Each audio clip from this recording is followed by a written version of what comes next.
Welcome back to the Rambunctious Rousseau podcast. In this episode, we will explore Rousseau's idea of the general will and whether digital governance brings us closer to or further from his radical vision of direct democracy. I'm Makayla. I'm Alma. And I'm Grace. Thank you for having us. First, we're going to start off with who Rousseau was as a person and sort of what his views on democracy were. He did not believe in the idea of a president or any form of executive leadership that resembles what we think of today in a modern representative democracy. Rousseau's political philosophy, as he lays out in his work The Social Contract, which he wrote in 1762, emphasized the concept of the general will and direct democracy, where the sovereign power lies in the collective will of the people rather than in any individual ruler or elected official. Rousseau argued that sovereignty should be exercised directly by the people rather than delegated to a single representative or leader, such as a president. He famously stated that the quote-unquote general will is always right, and that true freedom comes from participating in the formation of that will rather than from submitting to the will of a single ruler.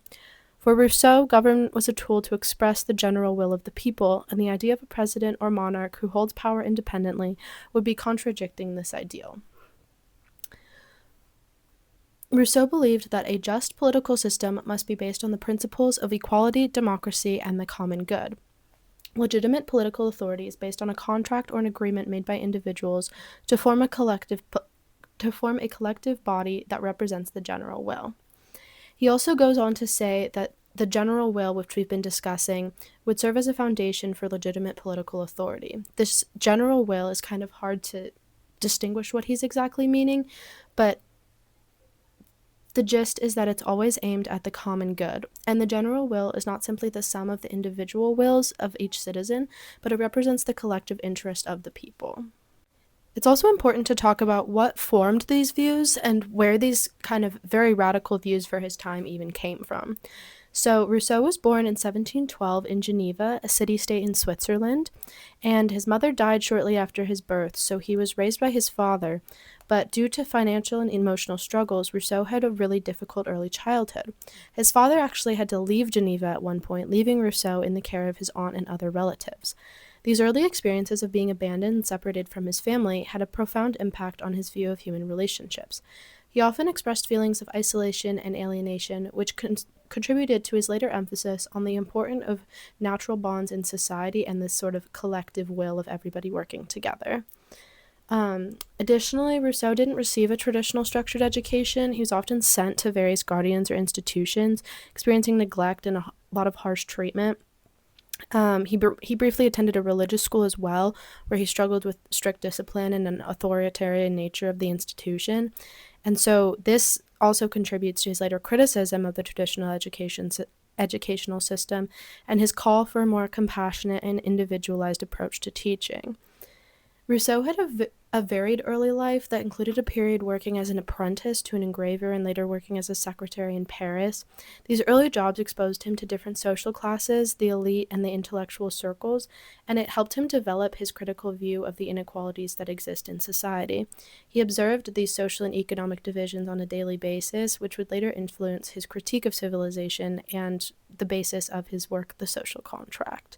His travels exposed him to different forms of government and societies, further shaping his view of the inequality and corruption that arose in structured hierarchical societies. Okay, thank you, Makayla. So I want to talk about some points that Rousseau makes. We're going to start off with a quote. Sovereignty, being the exercise of the general will, can never be alienated. Power indeed can be transmitted, but not will. So what Rousseau is talking about, that sovereignty belongs to the people. He reaffirms that sovereignty is the exercise of general will and cannot be alienated or divided. It can only be expressed by the people themselves, not a representative or somebody else. So this kind of shows that Rousseau's belief that true democracy requires direct participation from citizens, and that the will of the people cannot be outsourced. So in today's world, we can kind of interpret that like the digital platforms that we have today can offer a technological way to kind of make this vision come true. So the people can speak for themselves, they can come together, and they can make this like participation that the republic or state requires. That's a really good point, and it's definitely bouncing off of Rousseau's idea of sovereignty. But in reality, that's not, I don't know, that's not very possible in what we have today, just because of all of the economic divides that are present. And like some communities have access to the internet and these varieties of digital governance, whereas some people don't, and that those people that don't are still a significant part of the society, but they can't participate because they don't have access. And so this digital divide kind of makes this sovereignty that he's talking about, where people he's saying that people can't be alienated or divided, it kind of makes that impossible because it's assuming that everybody has access to the internet when they I mean, don't. yeah, I mean, I see your point. It can be interpreted both ways and it can definitely be improved. Moving on. Who really holds power and what makes a law legitimate, and why governments always seem to get corrupt over time? Rousseau has a lot to say about this, and whether he was writing in the 1700s or talking about today's world, his ideas hit hard. He brings us a question: what even is law? So, Rousseau tells us that not everything we call a law is actually a real law. He makes this super important distinction that a true law must apply to everyone and it has to be general and not specific. He goes on to say that when the whole people decree concerning the whole people, they consider themselves alone, and in this act that I call law, on page 179. So basically, a law has to be about society as a whole, and it can't just benefit a small group or a single person. And if it does, that's not a real law, and it's just a decree or an order. Yeah, I mean, I definitely agree with that, and I have something to back you up. Rousseau also says the law considers subjects collectively and actions abstractly, never a man as an individual nor a particular action. So I think he's trying to say that a law should apply to everybody and be created by everybody, and it should never be targeted towards individuals or specific events, and especially it should cater to the public and not to the elite.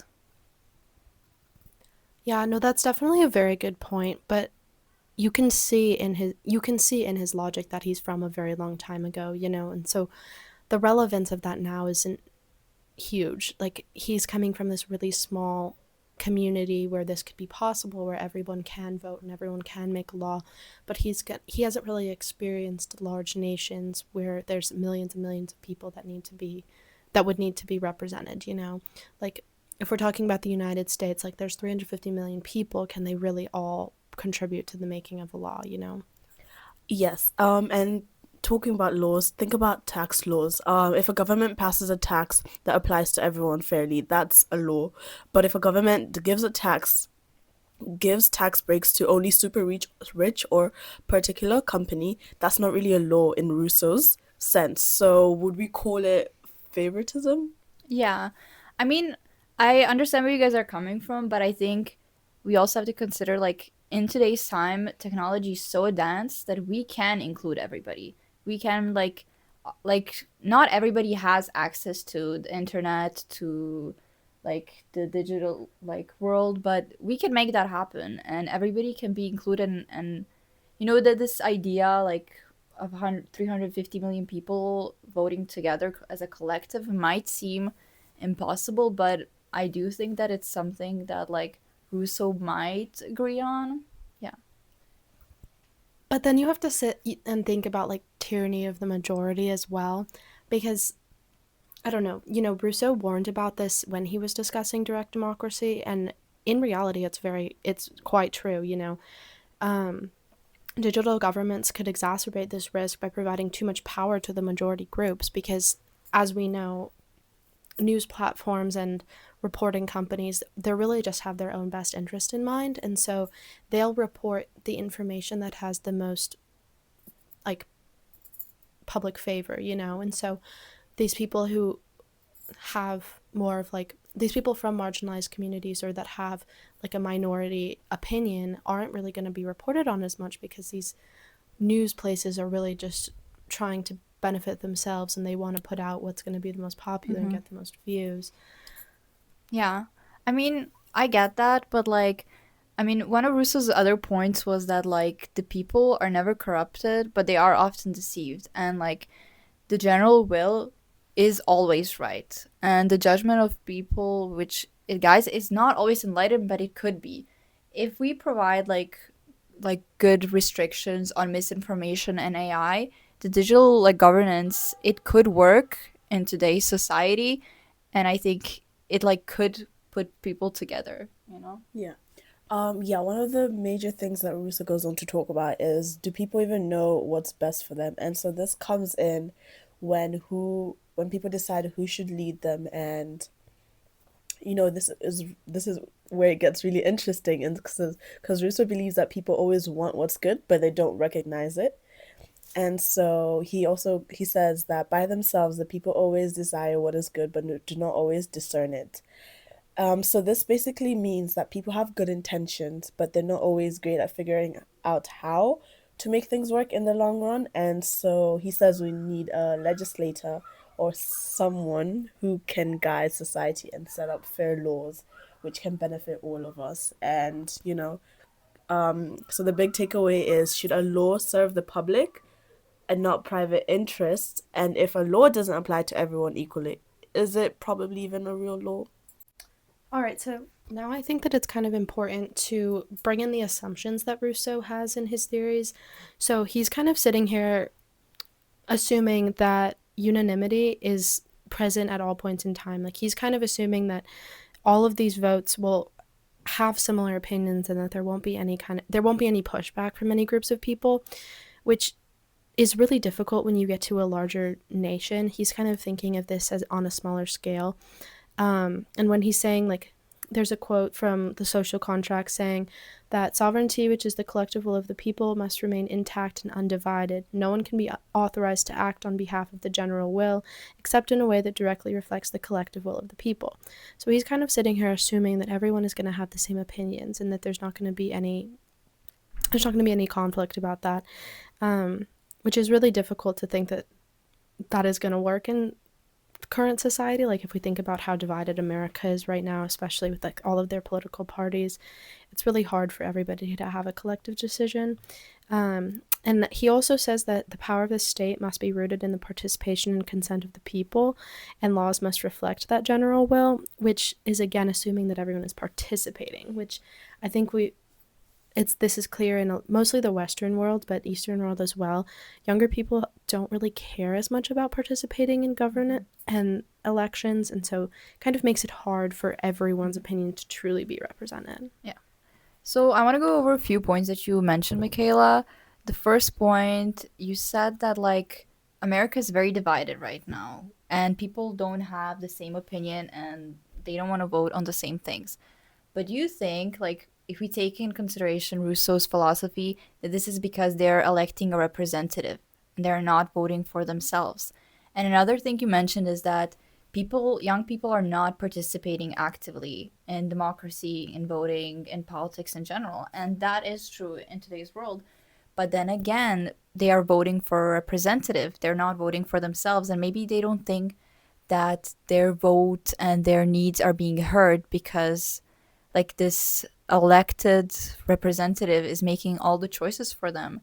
And like if they want to like they elect somebody, okay, and they want to like change their minds, they don't want something to go through some law, they don't really have any effect on it, they don't have any power to change anything, so maybe that's discouraging them from participating, you know?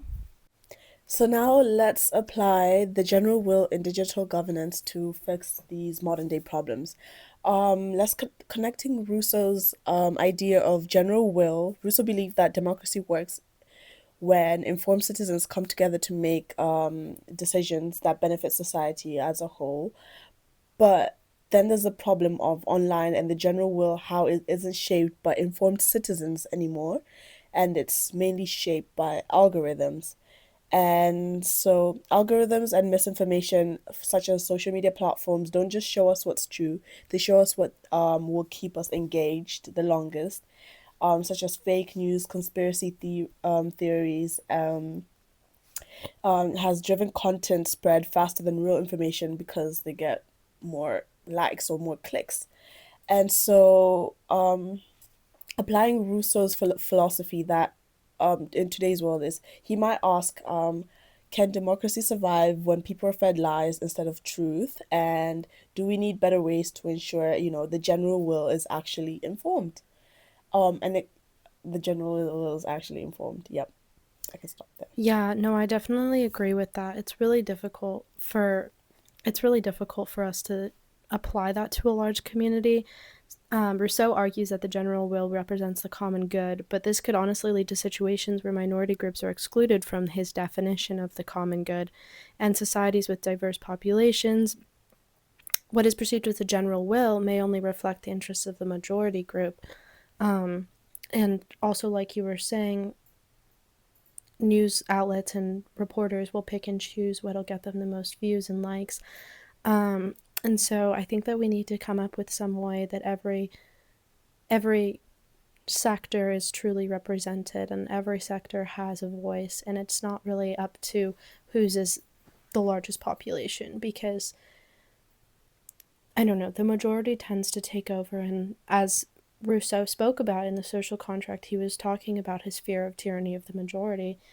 But I think that it has to be a collective decision to truly represent every single sector, which could be difficult, but there are a lot of ways that we could go about doing that.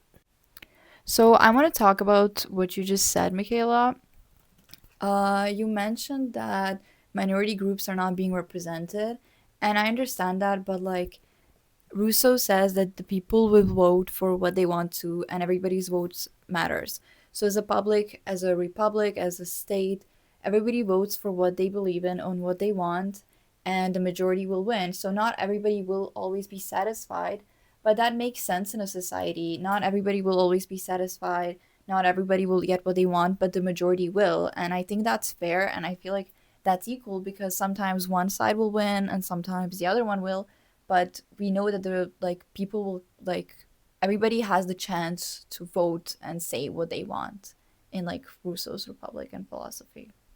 Yeah, no, that's definitely a really good point, but like I don't think that Rousseau would really like that, because he's saying that the collective will of the people has to include every single opinion. So there's like, I don't know, there's different ways that we could go about doing that. I think that it definitely makes it more difficult and it might not be super realistic. But if we're thinking from Rousseau's perspective, I would expect that he thinks that every sector and every group of people should be represented. So we could talk about things like affirmative action, or like making sure that opportunities are provided for every group of people in terms of like candidacy and leadership positions, sort of like to break down barriers and ensure a more inclusive political situation.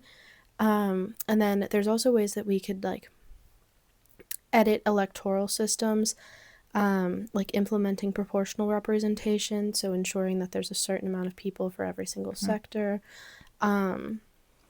It also like would allow a percentage of votes received by each party or group, whether it's small or large, to gain representation in legislatures. I don't know. I think there's a lot of ways that we could go about making Yeah. sure that everyone gets a Do you voice. think like that in today's world, like the technologies will like allow this to happen? Like it will be easier to like implement what you just said, or would it be easier to like kind of like skew this and like hack it and like adjust the percentages on how you want it? Like what do you think like digital's role, like government's role in this could be? I think that digital governance could have a beneficial role. Hacking and manipulation is Mhm. definitely like an issue, because when we really think about it, like what major elections have happened in the last 10 years that aren't corrupt, like all over Europe, there's been corrupt elections. Like it's really hard to get around that now. Um, but if we don't think about the hacking and the manipulation and the corruption, then I think that there's definitely ways we could use the digital age to benefit that. Like we could make it so that there has to be a certain amount of votes for each sector before the all of the votes are finalized. I think people could vote by sector rather than by number. And so it would kind of be like maybe like different economic groups, different race groups, different um, like inner city versus rural. I think that everyone could be part of these separate sectors and vote, and then it's a comparison of like the sectors themselves. It's kind of, I feel like it's adds a different approach to like electoral democracy, but more focused on the opportunities of everybody rather than a representative. No, yeah, I totally agree with you, Makayla. And this brings out the big debate on, like, between digital companies or digital spaces against the government. And so how, with Rousseau, we know that in a real democracy that, laws should serve the general or the will of not just the will of the people, but just like interests of like a powerful few. But then right now, digital platforms, operate like private nations with their own laws. Mm-hmm. And so some may argue that because like so digital platforms such as Facebook, Google, whatever, TikTok, that social media influences public debate a lot, and that it should be regulated like regulated like public utility, and just like roads and water or electricity. So the same way we can ask for roads to be fixed. We ask the government for that. People go online and ask the internet. People go on TikTok live and be like, you know what, I would like you guys to send me money for this. And so now, who's really in charge? Yeah. Yeah. Is it the government or these digital platforms? And so what's the right balance, really? Should we let the govern should we let should we let them govern our or no, should we let it regulate digital platforms, or that would lead to like more censorship, and people get mad, we can't talk about what freedom of speech now. Mm-hmm. And then, or should tech companies just like have all the power already, because which they do, and or should they have like a bigger say, or should they not? So I think that that's a really good point, but given all of the technology that we have right now and AI, and we're basically at the point where we can fully have robots in the next 5 years, like I Yeah. think that there's definitely a way that we could use artificial intelligence and these digital governance platforms to change the, I don't know, sort of like change the trajectory of how voting happens in a lot of countries. Like we could definitely make it so that it's going by group rather than like one group being able to have this tyrannic power over the rest. And so like these corporations have such a big influence right now, but if we make it so that corporations are like part of 10% of the vote and such and such is part of 10% of the vote, whatever, I think that it could become a much more balanced system. Before concluding, Rousseau goes on to talk about how sovereign take a life, and so if individuals don't have the right to take their own lives, then how can they give that to the state? And so he clears up with a powerful example of how perseverance always justifies the risk, and an example of this is like jumping from a burning building. And so the big takeaway from this will be, when we enter society, we implicitly accept that a state can demand sacrifices for the common good, and including our own lives in a war or in law enforcement. And so Rousseau is saying that if we expect the state to protect us, we must also be willing to risk our lives when required, whether in war or in punishment.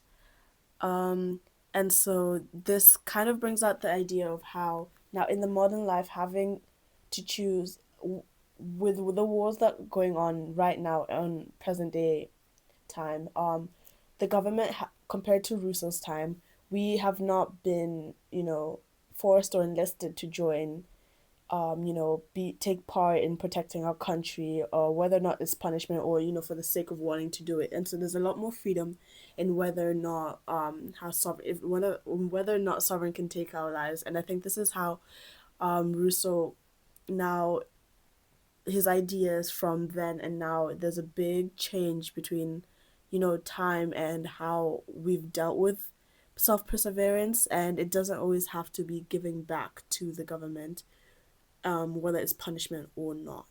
Yeah. Yeah, no, I think that like, I think that Grace did a really good job at highlighting the discrepancy in our time periods. Because when we really look back at everything that we've said in this podcast and all the points that we've discussed, I think that the main premise is that he lived in a very different time, and he didn't have this digital age. He didn't have AI. He didn't have diverse communities. He didn't have news reporters and websites and the internet and all of these things. And so he had a very different idea of how a country could be run. And he was also growing up in a small small city, Geneva, which is an important thing to remember as well, because he's thinking in a smaller scale, whereas like the population of the world is so big now, it's kind of impossible for any city state to function like that. So I think that it's really important to remember that he has some good points, but they're not really relevant to modern day. Yeah. So we just wanted to thank you all for joining us today on our podcast, talking about Rousseau, digital governance, philosophy, and everything else. We hope you enjoyed and have a nice day. Bye. Goodbye.